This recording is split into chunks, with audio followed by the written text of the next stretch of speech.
Hey there, today we're going to be harvesting some seeds from our garden. Generally, if you've planted heirloom seeds, those are the seeds that you would later want to collect from the fruits or the vegetables that have been produced. Whereas with a hybrid variety, they could be sterile, and in that case, those seeds are not going to germinate. Here in the garden, we have a broccoli plant that has gone to seed. It started blossoming these yellow flowers, and then it began producing these pods that you see. And within the pods, that's where the seeds are held.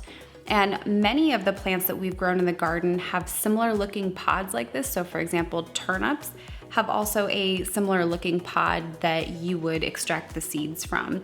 So although we're looking at broccoli, this is a good example of many different plants that you have in your garden. You just have to watch for it to begin flowering, and then you'll see the pods begin to develop.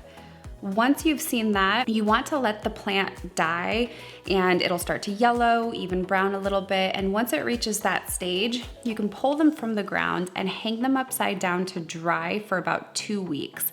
I like to put them in the garage, that way they're protected from the elements outside. We have very high humidity here and also quite a bit of rain, and so it's best in our area to just hang them up in the garage.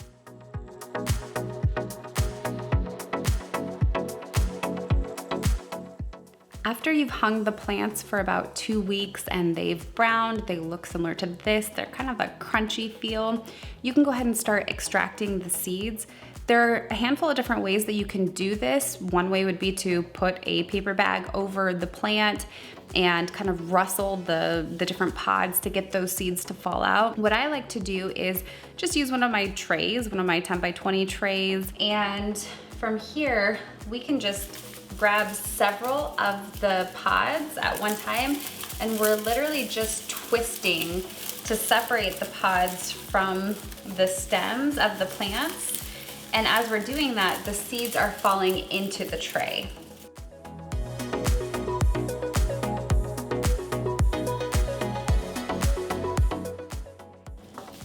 After we have separated out the pods, we've spun them together to try to get these pods to break up.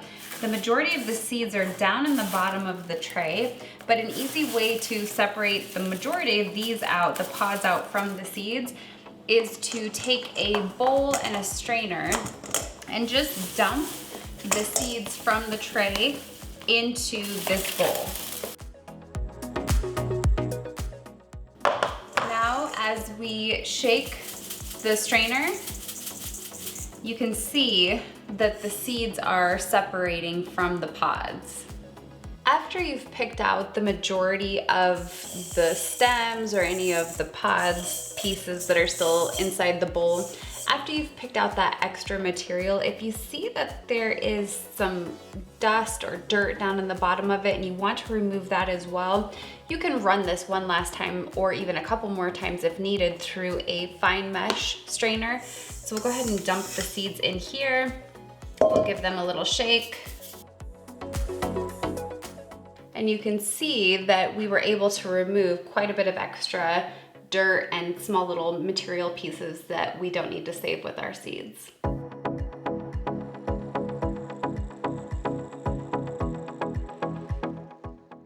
Now I have my funnel and my small fine mesh strainer.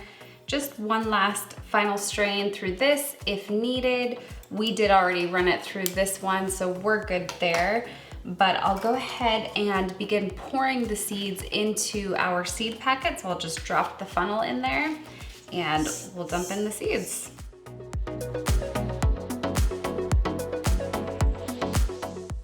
And with these seed packets, I purchased these on Amazon.com. They were about $13 for 100 of them at the time that I purchased them. Once they were delivered, they came in a package that looked like this, and then I was ready to go ahead and start labeling them. What's great about these ones is that we can actually print the label depending on what kind of a printer you have.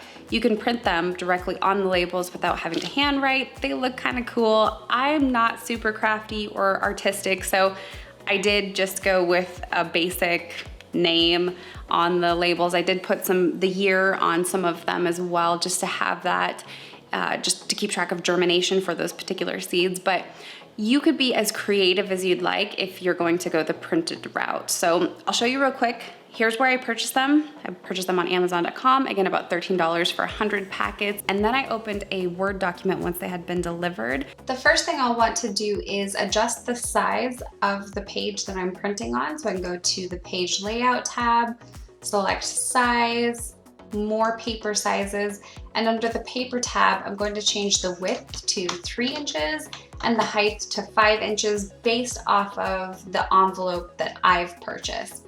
I also want to select the tray that I'm printing from and click OK.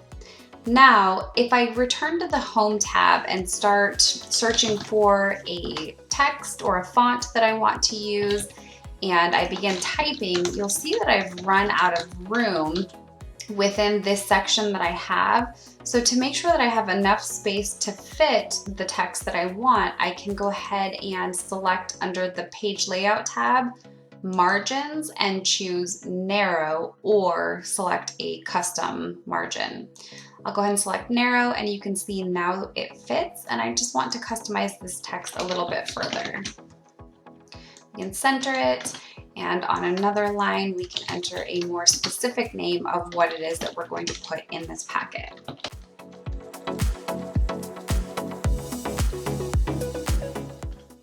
Drop that down an extra line, and now I'm ready to print. You can also print additional information. You could do images. You could even print the back side of the envelope if you'd like to go that route. In this example, we're keeping it pretty simple, so I'll go ahead and hold down on Control P, which is a shortcut to print, and I'm going to select the print option after I've verified that we have the correct printer. Today we're working with a LaserJet Pro MFP, and that model is M426FDW. So with this particular model, we can pull down the face, which here we're looking at tray 1. We'll pull that down, and then we're going to load our envelope into the printer.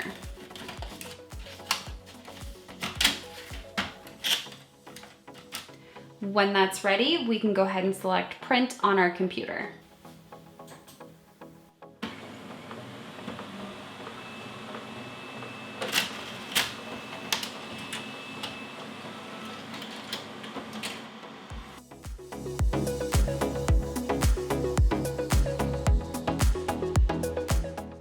After you have harvested and packaged your seeds, you want to make sure that you're storing them in a dark, relatively cool space, similar to how you would store your canning jars, and that will allow them to last as long as possible. With these seeds and the way that I've packaged them, I can use these for sure within the next 1 to 2 years, and I should have good germination rates.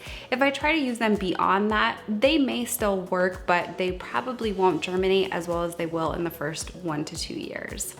Today we extracted the seeds from a broccoli plant, but keep in mind that not all plants will grow seeds the same. In this example, the seeds were really easy to identify because we saw those pods that were growing on the plant. Same thing I mentioned with turnips. You'll see that with arugula, but not all vegetables and fruits will produce the seeds the same way. So for example, tomatoes, the seeds are located inside the fruit, so you would need to open up the fruit, extract the seeds, remove any liquid or pulp off of them, let them dry out entirely before you package those. Same thing with peppers. The seeds are going to be located inside. So keep that in mind when you're harvesting seeds, but know that this is a little bit time consuming, or it can be, but it's extremely rewarding. I hope you enjoyed this video. If you have any questions, leave them down in the comments below, and we'll see you again soon.